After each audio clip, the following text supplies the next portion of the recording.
Bismillahirrahmanirrahim. Assalamu alaikum, girls. Welcome to your lecture number 2 of chapter number 1, Sources of Food. In your previous lecture, lecture number 1, we have discussed what is a food and we have discussed different ways of driving nutrients. We discussed about producers, consumers, decomposers, and parasites.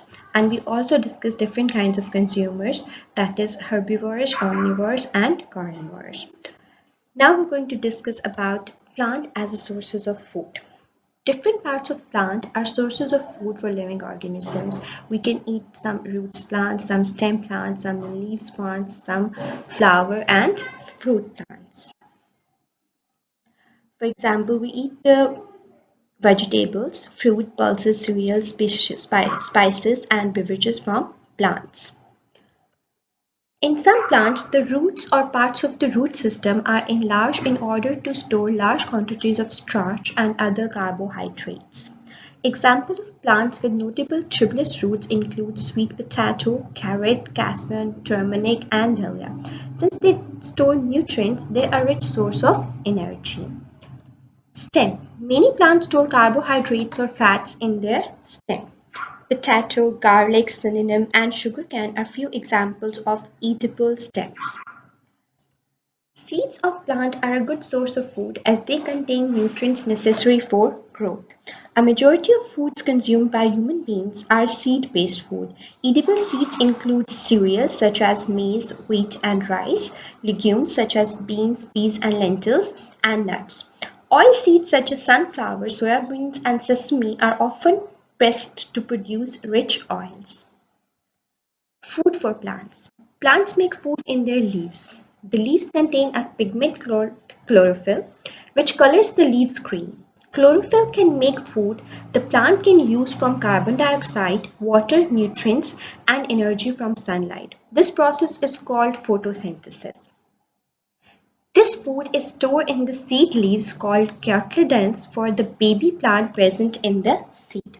When the baby plant starts growing, it uses the food stored in the seed until it can make its own food. The growth of a baby plant from a seed is called germination. Germination is the process by which an organism grows from a seed or similar structure. The most common example of germination is the sprouting of a seedling from a seed of an oncosperm or gymnosperm. Necessary condition for germination is moisture or water, oxygen, temperature, light. A fruit is a seed-bearing structure in flowering plants, also known as angiosperms, formed from the ovary after flowering. Fruits are the means by which an angiosperm disseminates seeds. Many plants have evolved fruit that are attractive as a food source to animals, so that animals eat the fruits and excrete the seeds some distance away from the plants. Fruits therefore make up significant part of the diet of many living things. Some fruits such as tomatoes, pumpkins, and eggplants are eaten as vegetables. The term vegetable usually refers to the fresh eatable portion of certain plants, roots, stems, leaf, flower, fruit, or seeds. These plants' parts are either eaten fresh or prepared in a number of ways, usually as a savory rather than sweet in dish. These include radish, carrots, spinach, and lettuce, asparagus, and broccoli. Fiber in the food.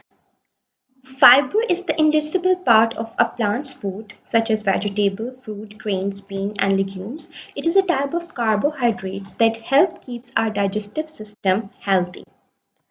Fiber is fiber.